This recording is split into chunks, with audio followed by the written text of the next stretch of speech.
So let us continue. Okay. 2.5 is on continuity. So continuity is a very intuitive idea in terms of how we can visualize it, but we do want to make sure we understand it in terms of limits, and that's what we're going to spend most of today on. What we're going to do is consider maybe some context where continuity is important. When we collect and plot data, we often connect the plotted points with an unbroken curve to show what a function's values are likely to have been at points when we did not measure. So again, if you're doing a lab at some point in the future, you are not literally standing there measuring constantly. You're taking some data points and then you're interpolating between those data points what likely was happening with whatever you are measuring. So what we are essentially doing when we do this connection is that we're assuming that we're working with a continuous function. Although for it to truly be an accurate representation of whatever you're measuring, you should have stood there with your with whatever your measurement device was the whole time. So again, continuity is something we just kind of naturally interpolate information with.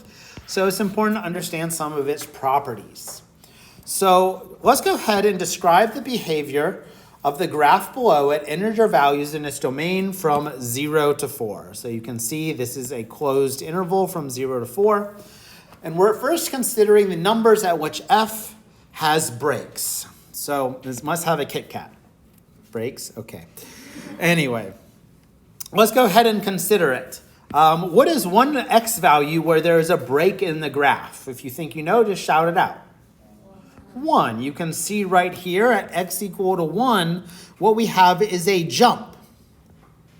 So this is sometimes referred to as a jump discontinuity. Saw y'all jump on that one. Where is another break in the graph? At what x value? 2. You can see right here at 2, there's a little bit of hole. Must have been praying because he's holy. Okay. This is not called a holy discontinuity, but is something that can easily be removed by just considering what we're going to do to plug that point. So it is sometimes referred to as a removable discontinuity. And then, of course, in the case, the last part in the domain where we have a break would be 4, and that is another removable discontinuity. It just happens to be at the endpoint this time, or a boundary point of the domain. So if we were to look at, let's go ahead and look at this 1 right here first. What we want to kind of look at is the limit as x approaches 1, the value of x we're looking at, of this function.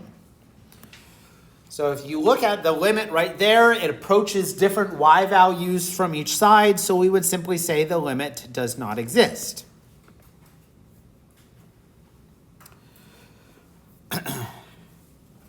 So a jump continuity is going to occur where the limit does not exist. And the important thing I also want to, the way we define continuity is we look at this does not exist, and we compare it to something. What we compare it to is the value at 1, so f of 1. So f of 1 in this case is going to be equal to 1, but notice that these are not equal. So f of 1, you look at 1, you find the associated y value, you see it's at 1, which is where we got this, but the limit does not exist. So because those are not equal, we have some type of discontinuity. In this case, is specifically a jump discontinuity. But let's look at what happens for the removable discontinuity. Let's go ahead and consider now the limit as x approaches 2 of the function. What is the limit as x approaches 2? Anyone? 1. That is correct. We just can consider approach it from the left and the right, and we're pointing to the same y value, namely 1. But again, just like we did up in that example above, go ahead and compare that with f of 2. F of 2 in this case is 2, so you can see again, these two expressions are not equal. Again, f of 2, we look here. Because we're looking at f of 2, we go to where the dot is, and then that's where we get that 2 right there. So there's this break or this discontinuity when this idea here that the limit is not equal to what the function evaluates at. So let's look at the scenarios down below where this function's really working hard. It's taking no breaks anyway. The two scenarios that remain, well, technically I think there's we'll just go with 2. We'll use the integer points. Technically we could talk about like in between, but we'll just talk about integer counting number points. So if we consider at x equal to 0, you can see right here, x equal to 0, this is what the graph is doing. Consider the limit as x approaches 0 of f of x. Well, what is the limit as x approaches 0 of f of x? It is 1. And again, technically we can say it's from the right-hand side, but because it's a boundary point, we're only concerned that the appropriate one-sided limit exists. Just to make it clear, I'll just go ahead and say the one-sided limit. Notice that that is equal to 1, which is equal to the function evaluated at 0, which is also 1, because again, we go to x equal to 0, we see where the graph is, and again, we see it's 1, so that's where there's. But notice we have equality here. Okay, the other scenario this of course occurs at is over here at x equal to 3. So we have the limit as x approaches 3. This time it's a two-sided limit of f of x is equal to 2. Again, just go in there and we go in there. We see that it is 2, which is where we get the limit. And this also is equal to the function evaluated at 3, which is also 2, which is where the actual point is at.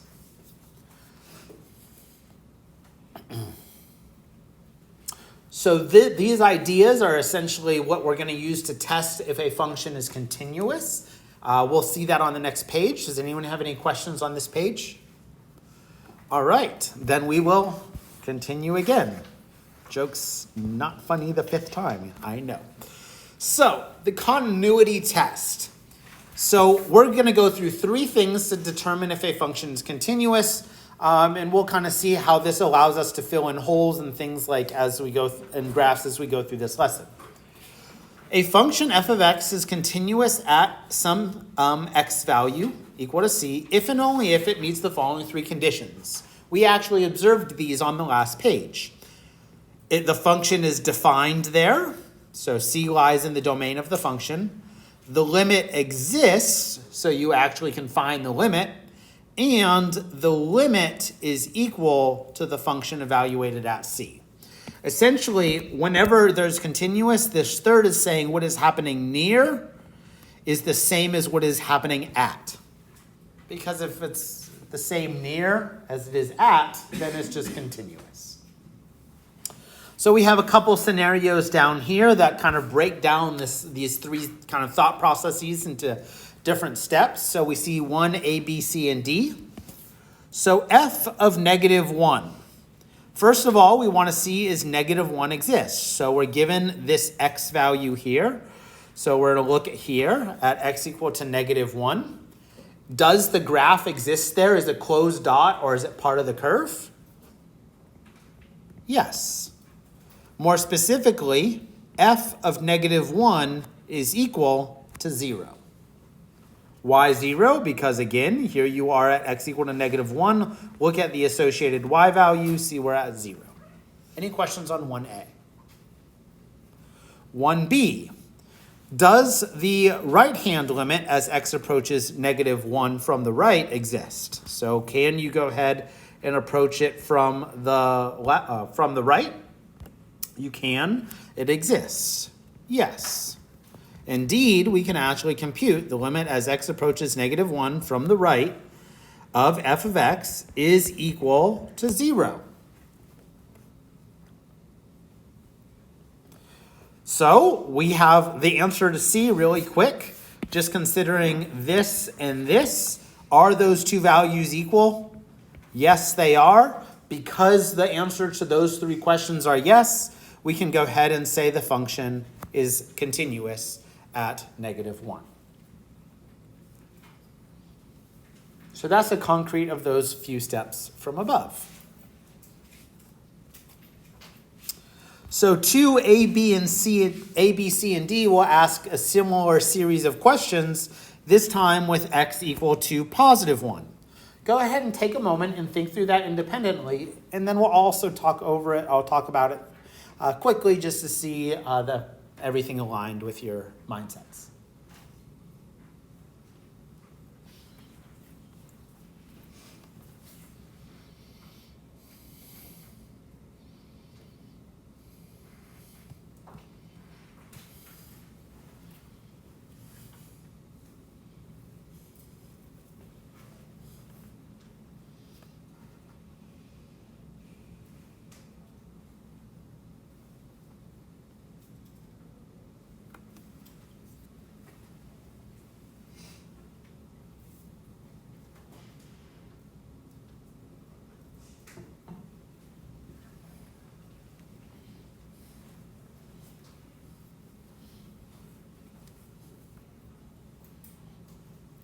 All right, I'm going to talk through it. If you didn't finish up, that's okay. I just want to give you a moment to kind of process everything. And if there are questions as I go through, feel free to let me know. All right, so 2A. Does f of 1 exist? So I look right here at x equal to 1. I see, oh, yes, above it, I do have a point. If this was not here, then the answer would be no. Like if there was just a hole and no other point above or below, it would be no, but yes, since it is there, yes, the answer. That's the answer to 2A. And more specifically, f of 1 is equal to, again, we would just have to fill it in 1. The answer to 2B is, well, yes, the limit does exist. If I approach 1 from both sides and then consider the y value, but the thing to note here is that the limit is equal to 2. So in this case, no, they are not equal. So because the answer to the third question is no, what did you say is the answer to D? Is f continue at x equal to 1? No, it is not. What we have here is something known as a removable discontinuity. More on how to go ahead and kind of remove that in a moment. Any questions on 2? How many got it? Many of you. Very good. Again, a lot of these ideas pretty easy to understand intuitively, but make sure you're grabbing ideas like the notation, namely that like the limit as x approaches, the x value is different or the same as the function evaluated there. We have one more scenario here in 3. So, this was kind of also what I was alluding to earlier. Is f defined at x equal to 2? So if you look here, there is no part of the graph. There's a hole there. There's no dot or anything above or below. So this is when the function's not even defined there. So that would not even be in the domain of this function. And because it's not defined there, we wouldn't talk about its continuity. 4 is kind of getting to this idea of removable discontinuity. So you can see right here, we're talking about 2 again.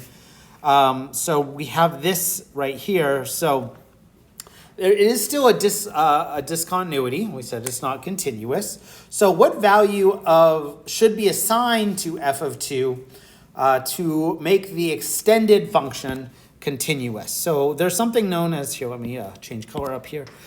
Something that, this doesn't show up too much later in the course, but again, it just is kind of, I just wanted to say it for the sake of completeness. Something known as the extended function, basically where there's holes, you could go ahead and make a new function that has similar properties. It just actually has something defined in terms of that. So if you think about this, let me read that question. For what value should be assigned to f of 2 to make the extended function continuous at it? Well, the question, that's basically saying, where do you have to put the y value here to plug the hole? At what y value? You would have to plug it in right here at 0.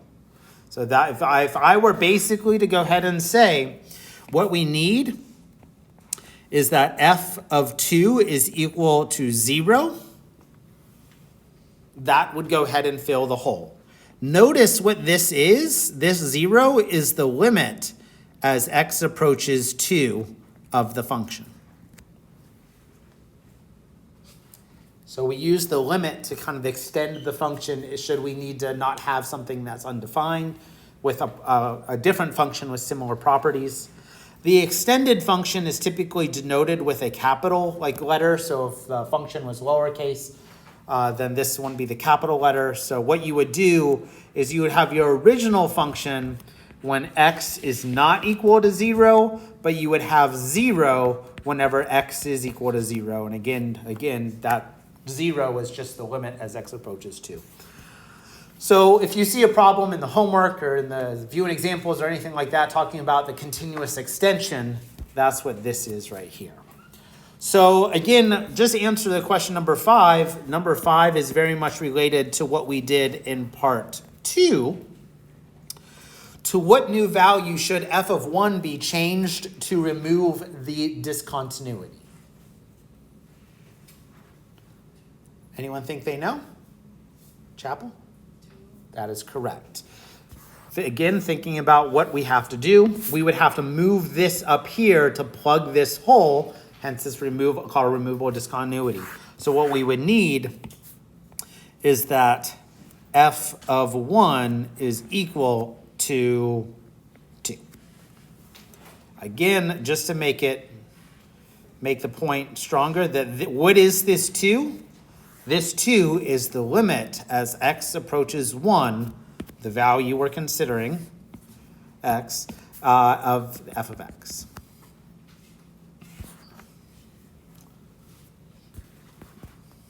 All right. So for a function to be continuous, at and near need to be equal. Any other follow-up questions from this page? Awesome. So on the next page is really just a summary of things that we've already looked at in this section along with like 2.3 and 2.2. So a continuous function is a function that is continuous at every point in its domain. We'll briefly say a few words about that in a sec. But again, continuity is really only discussed in the context of the domain. So asymptotes are kind of a little bit funny here. We'll talk about that in a few moments. If a function is discontinuous at one or more points of the domain, we say that the function is discontinuous. So again, typically discontinuity is still only a discussion that we have when we're talking about the domain. So let's see what we have here. Notice in the first one, what we have is a continuous function. That all of the holes are plugged, there's no jumps, there's no breaks. Very, very straightforward function, hence this line. The second one right here and the third one, both of these, the discontinuity represented in B and C is removable. The function has a limit as x approaches 0, and we can remove it by doing what we did on the last page. And let me just kind of write this here in its generality. That is to say, we can go ahead and define the function piecewise, whereas the original function, when x is not equal to 0, it doesn't even have to be 0. It could be wherever the hole is. We'll just say C. And it is equal to the limit as x approaches C of f of x whenever x is equal to C. And above C is 0. So I'll just kind of say this, that C is, I'll say here, C is equal to 0. So if we look at D, we have this little discontinuity right here. What type of discontinuity is this? It's a jump discontinuity, yes. So again, in D, what we have is a jump discontinuity. This means that the one-sided limits exist, but they are not equal. So notice, again, the one-sided limits exist, but they are not equal. In the case of E, we have an infinite discontinuity. Feels like I'm talking about like a Marvel movie nowadays with like Loki and all the timelines. It's like, it's an infinite discontinuity. Who's going to save us? I don't know. That's where my mind goes. Let's focus. So more on this type of discontinuity in section 2.6. F is a very excitable little function. It's just going up and down, because again, this, if you think about the limit as x approaches 0, as it goes up and down, this function is just going to start oscillating really fast. So it's sometimes called an oscillating discontinuity. We won't worry about that one too much. It may show up in physics a little bit. But most of our functions are a little bit easier in terms of we spend more time with polynomials just as we get the basic ideas. For D through F, we say there is a point of discontinuity. Point of discontinuity, just the kind of the language, at x equal to 0. Whether it's a removable, jump, infinite, oscillating. In E and F are... So this is where the wording is a little bit weird. If you look at the domain of E and F, so the domain of E and F, notice that the domain here are the, basically you can just write it, I'll just do it in interval notation. It's negative infinity to 0, union 0 to infinity. So 0 is not part of the domain of those two functions. Like if you tried to plug in 0, you have an asymptote here, and same kind of principle with that composition right there. So if you were talking about the function, E and F are technically continuous functions because it is continuous at every point in its domain. That point of discontinuity was not in its domain. It's just not there. So that's a little bit weird in how the wording is. Don't stress too much about it, but just kind of making that information kind of calling it out. I think that'll show up more in Intro to Real Analysis for any math majors as you get an upper level. That's a senior level course where you actually prove a lot more of these things and understand them in their full abstraction. But don't stress about it too much right now. Just realize that continuity is concerned about the domain. Any questions on this slide or this page? All right. So let's do some exercises. Here's 2 examples of a question that you'll see in your homework. It really does make sure that you've mastered that continuity test. So let's go ahead and look at number 6 and just understand the question. And again, these are good habits to get into as you progress through the semester. The more you can visualize these problems, the better, because you'll know what you're looking for. So for what value of a is this piecewise function continuous for every value of x? Okay, so what is this thing I'm looking at? I don't need a perfect graph, but I do want to kind of have in mind what am I looking at here. So if you think about this top piece right here, this x squared minus 1 when x is less than 3, x squared minus 1, what type of function is that? It's quadratic, so it's shaped like a parabola, and that minus 1 has just shifted it down. So let's go ahead and just do this right here. It's shifted down just to get a few points to help me out. So let me just kind of put some more axes on here just to get an idea. So let's see, it's going to be moved down 1. So we have 1, 1, and then we have, let's see, 1, 2, 3, 2, 4, and then 1. Let's see, 4, 5, 6, 7. I guess that would be 8. And then let's see, then we would have one more. 2 cubed is 8. So I'm just trying to get a good enough graph. So we're right around here. So the left-hand side looks something like this. The right-hand side is going to be somewhere up here. But notice, again, that this is not equal to, so there's going to be a hole right around here at x equal to 3. I'm a little bit off. Let me just abuse my scale. So abused my scale a little bit there, but that right there is the top function. Everyone okay with that? what is this right here, 2ax? A is a number that we're going to be looking for. So like, let's just pretend that like a is 1. So like, what would be 2x? What type of function is that? Not a constant. It's a linear function. Y equals mx plus b. So notice that this right here is some sort of linear function. And with m equal to 2a and b equal to 0. So while it doesn't exist, I'm going to just put it as a dashed line. What we want is this linear function to fill that hole and pick up right at 3. So basically, we need to find a so that that slope shoots up there and picks up right where the parabola left off. Honestly, this one you can do without any calculus. You can honestly just do it by some slope tricks, but I want to emphasize the calculus part right here. So for this to be continuous, so we want that to be, that's what we want. We need to find a so that the slope of that function ends up hitting that end point of the parabola and just continues on. No breaks. How exhausting. So we think about what do we need for it to be continuous. I'll say it this way. Continuity requires,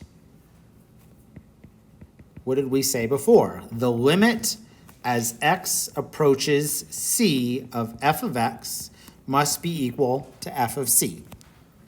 Not f of x, f of c. Where it is near is equal to what is at. And in this case, what is c? Where is the transition of the two functions? At 3. So notice c is 3. So let's put that information in. So we have the limit as x approaches 3 of f of x equal to f of 3. All right, so what are we going to consider now? F of 3 is where it's at. Of the two pieces, the quadratic and the linear, which one has the equality part? The top or the bottom? The bottom. So this part is going to be concerned with the linear part. So I'm going to color code this to match.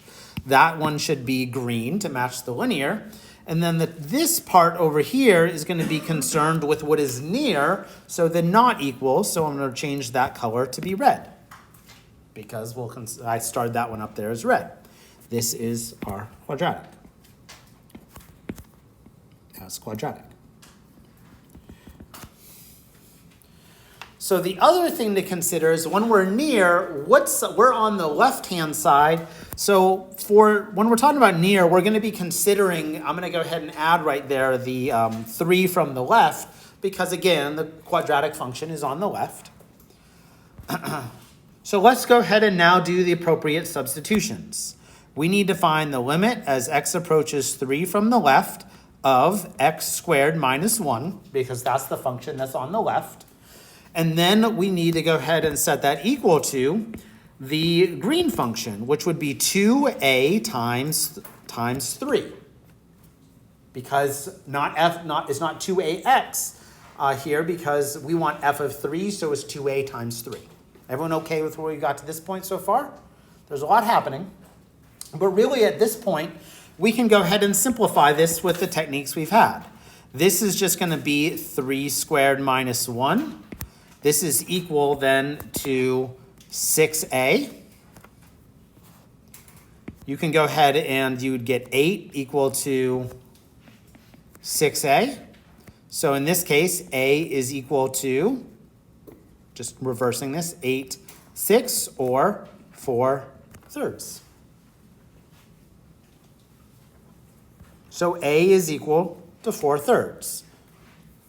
Let's see if that makes sense. Everyone okay so far where I got that? Good. So what we could then do, let's just do a quick check. What happens if we take this 2ax? Well, we end up with 2 times 4/3 x, which is 8 over 3x. So if you look at this, If I go ahead and just kind of consider this green graph, it's 1, 2, 3, 4, 5, 6, 7, 8. Rise 8, run 2, 1, 2, 3. Look at that.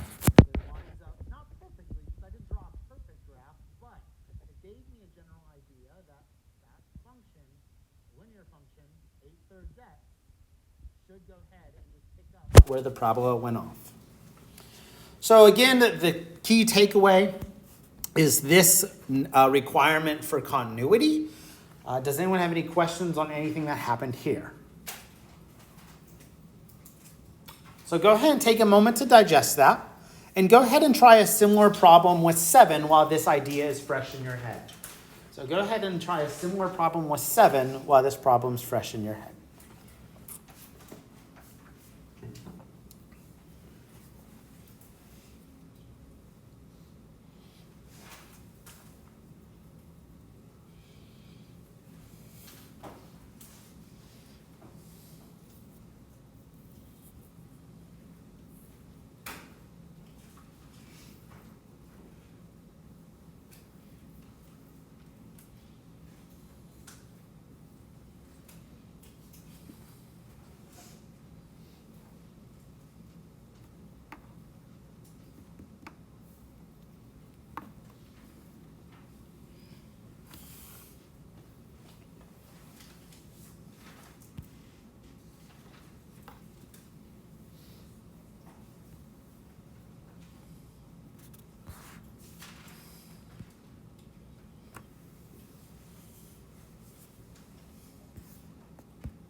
So here's the basic setup to this problem.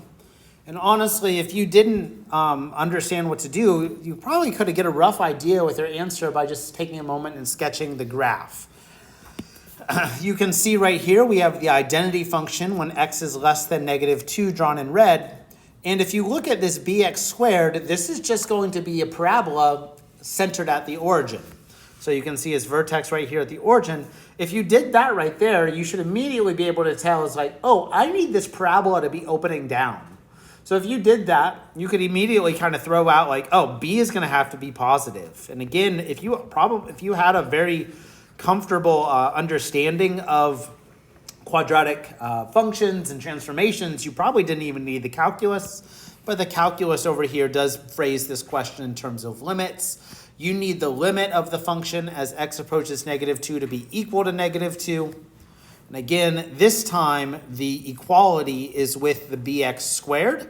So there's f of -2, and then we're approaching it from the left because the value of the limit is when we're not equal, and that's the left side function.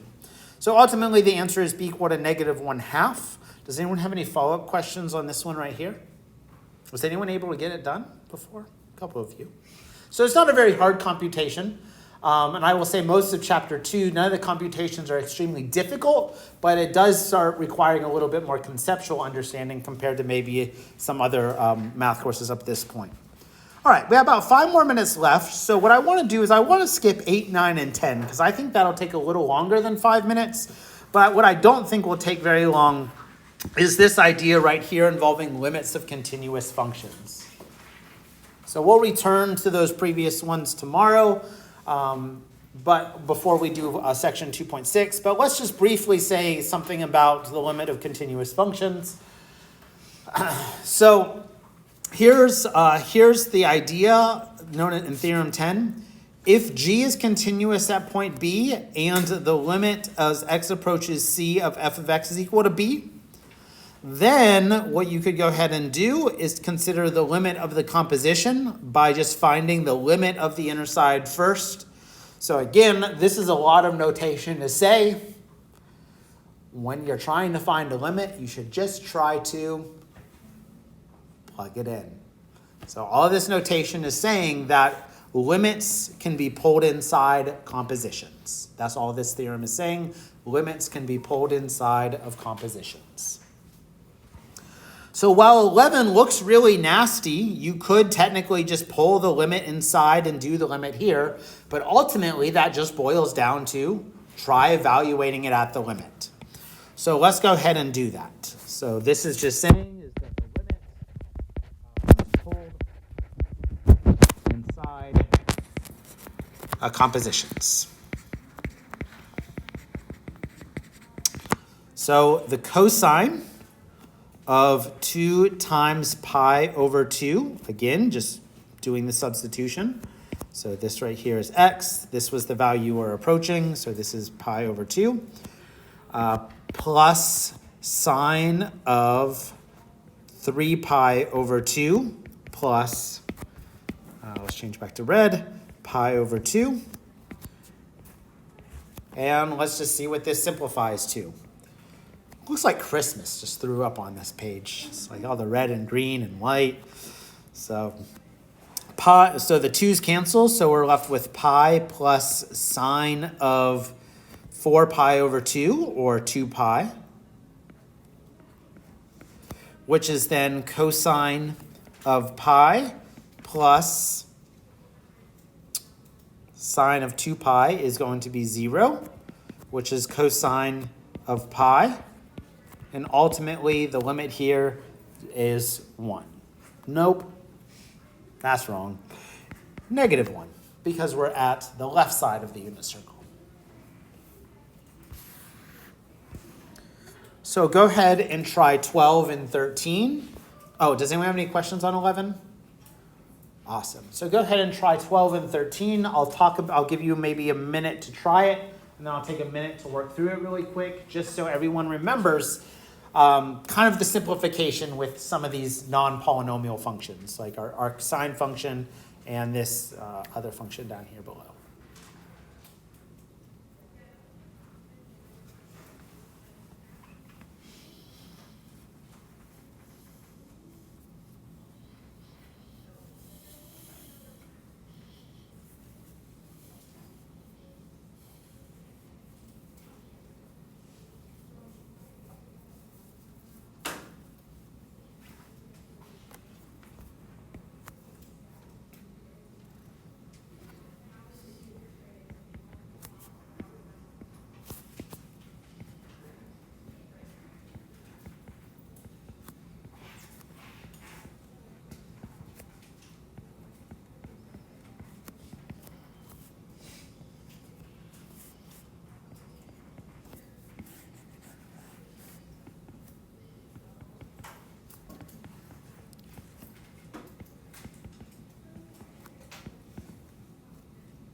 Here's a hint on 12 if you were having trouble. Of course, is 0 over 0 in there when you plug in 1, so you do need to go ahead and factor and cancel. Noticing that the denominator is a difference of squares. The 1 minus x's cancel. So now when you evaluated the limit, oh, that should have been arcsine, you have arcsine, or sine inverse, of 1 over 2. And then recall that arcsine of 1 over 2 is, of course, thinking about a unit circle. You consider one quadrant where the y's are negative, one where it's positive. So our answer is going to come from this first quadrant. and we think about what is the angle for which the y value, because of sine, is equal to 1/2. Pi over 6? Is that right? Yep. So we consider this angle right here, because the y value, this is square root of 3 over 2 comma 1/2. So this angle is pi over 6 is the answer. Any questions on that one? James, are you just stretching? Yeah. Okay. Then the last one right here, you could plug in directly. You get the square root of 0 plus 1, e to the tangent of 0. And remember I showed you that computation earlier. Tangent is simply sine over cosine. So this right here, tangent of 0 is equal to 0. So what do we get? We get the square root of 1 times e to the 0, which is just e to the 0. And anything to the 0 power is 1. Very good. Anyone 2 for 2 on those? Anyone? A couple computations in there we haven't approached in a while, so I want to review that. Have a great day, everyone. Points of discontinuity are related. So the questions here is determine at which points the given function is continuous. So if we look at this one right here, y equal to x squared plus 6x plus x minus 6 over x squared minus 4, what we need to do is basically figure out where there are points of discontinuity. We have some ideas from rational functions that the points of discontinuities occur where there's holes, or also where's the other point of, what other type of discontinuity would we maybe run into with rational functions? Someone get into it? Infinite discontinuities. So remember, rational functions will either have a removable discontinuity, which it does here, or an infinite discontinuity wherever there is an asymptote. So let's go ahead and review that. So determine at which points the given function is discontinuous. We need to find the points of discontinuity. So what we're going to do is just consider the domain. Consider the domain. To figure out the domain here, we have to figure out where the denominator is equal to 0. So x squared minus 4, when you set that equal to 0. You can factor this as a difference of squares, or you can just solve it directly. So you find x is equal to minus 2 and positive 2. So really the answer to this question is the function is continuous on its domain, which in this case is negative infinity to negative 2, parentheses, union negative 2 to 2, parentheses union, and then 2 to infinity. This is its natural domain. Now, if we wanted to talk about like what type of discontinuities we have right here, notice to figure out that what we can do is just factor the numerator is x plus 3 times x minus 2. And the denominator, again, was the x plus 2 and x minus 2. So the cancellation of this x minus 2 right there is going to tell us that this right here is going to be a whole, or I'll even say it like this, I'll do it this way. There is a removable discontinuity at x equal to 2. And then the one that was not canceled right here, there is a infinite discontinuity at x equal to negative 2. So again, removable discontinuities we can remove by just doing the continuous extension. We talked about that last time. But again, notice that with rational functions, removable discontinuities when there's a cancellation, and the infinite discontinuity is when there's the vertical asymptote. And I'll just say this for further clarification, because there's a vertical asymptote, or VA for short, namely x equal to minus 2. We don't see it on this graph over here on the left. It would kind of see it if I just extended the drawing right there. So takeaway right here, when it comes to figuring out where's the function continuous, consider its domain. Functions given as equations are going to be continuous on their natural domain. Typically when there's rational functions, it doesn't really matter. You just have to look at the denominator. This little statement up above here says all functions we have studied to this point are continuous on their natural domains, as I just mentioned. The other thing that we'll also find useful is additionally combinations and compositions of continuous functions are continuous. So if you look at number 9 right here, 9 is a combination and composition of continuous functions. Absolute value is continuous, the linear function, we have a quadratic function, so we have them combined and composed in various different ways. So basically, don't panic about this absolute value. This absolute value does not affect the continuity. So again, how would we find its natural domain? We have a rational function inside, very similar to above. Just take the denominator, set it equal to 0, and what do you find? Let me give you a moment to do that.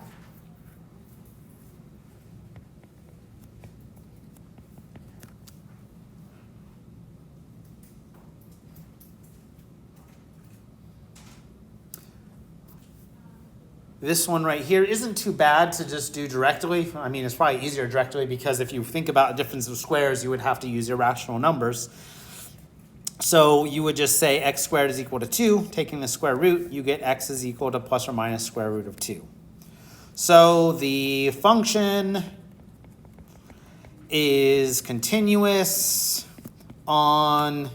Again, you can write the domain out like this if you want: negative infinity to negative square root of 2, union negative square root of 2, comma square root of 2, union, comma square root of 2 to infinity. So anyone have any questions on 8 or 9? Now, 10 is a little bit tricky, but not too bad. We just have to be careful when it comes to the actual finding the values of x. So again, this is just going to boil down to finding its natural domain. So we can rewrite this as 3 times sine of 4x. Again, that 4x is the input right down here below.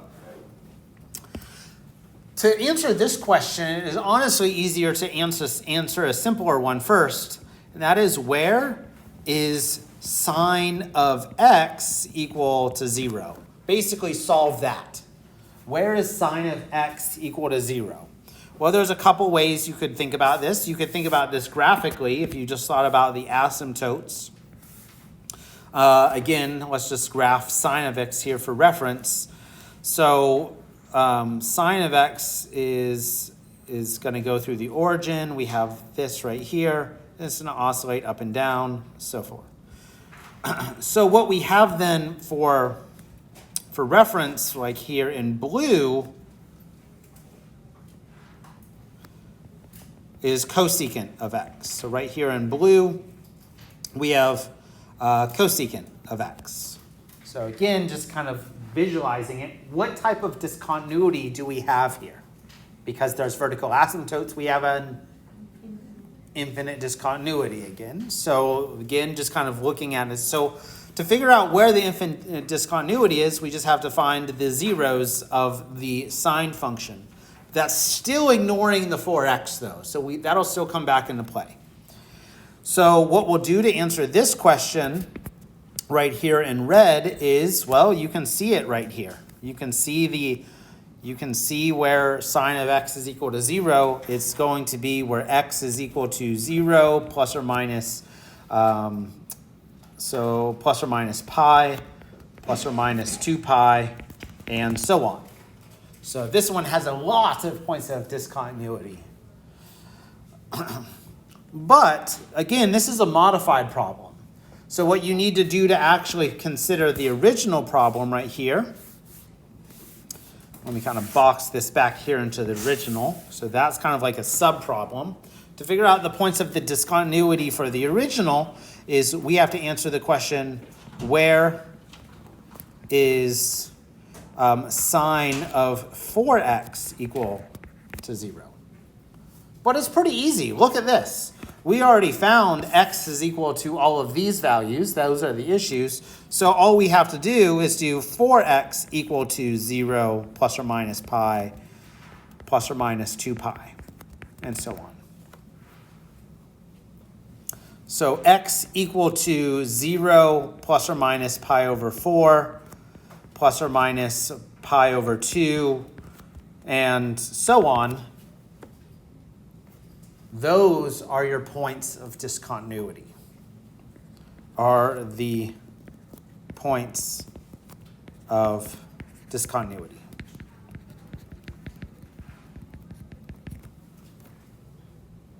Where is it continuous? Elsewhere.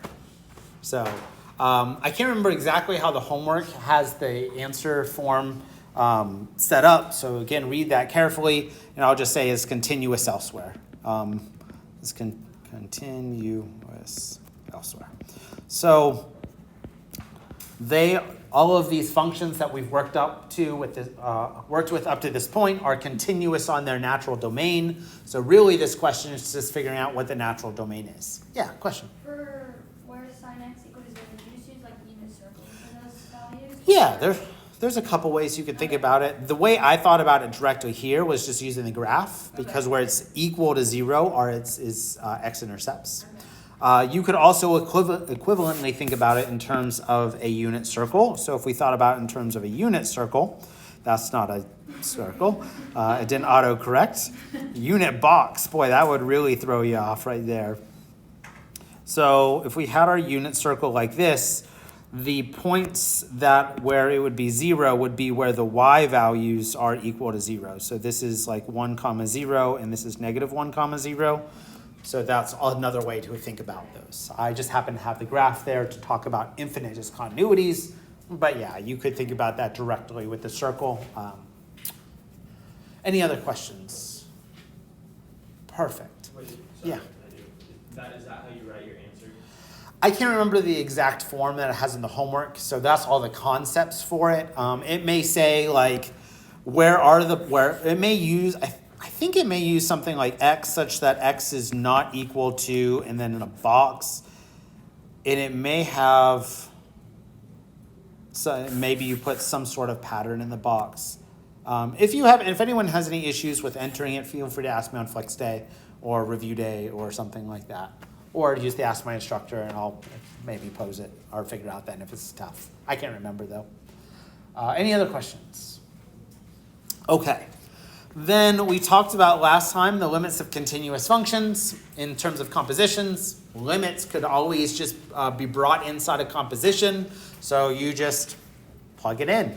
Try to at least first. The last thing we have in the continuity section is a little theorem called the intermediate value theorem. We're going to have analogous theorems to this one later in the course in chapter 4. So this is just a quick review of what the intermediate value theorem says. It's pretty intuitive if you understand like the picture and continuity. So the condition is that f is a continuous function, and we're looking at some portion of its domain that's closed. So you can see right here, this is a closed interval. And if y sub 0 is any value between f of a and f of b, so if we have like y sub 0, which is right here, is any value between f of a and f of b, which is right here and right here, so you can see y sub 0 or y naught is between them, then we know that y sub 0 is going to be the output to some part of the function at where c is some value in the domain. So you can see c is right there. So if y naught is some value between f of a and f of b, then there is some value c between a and b that will get you there.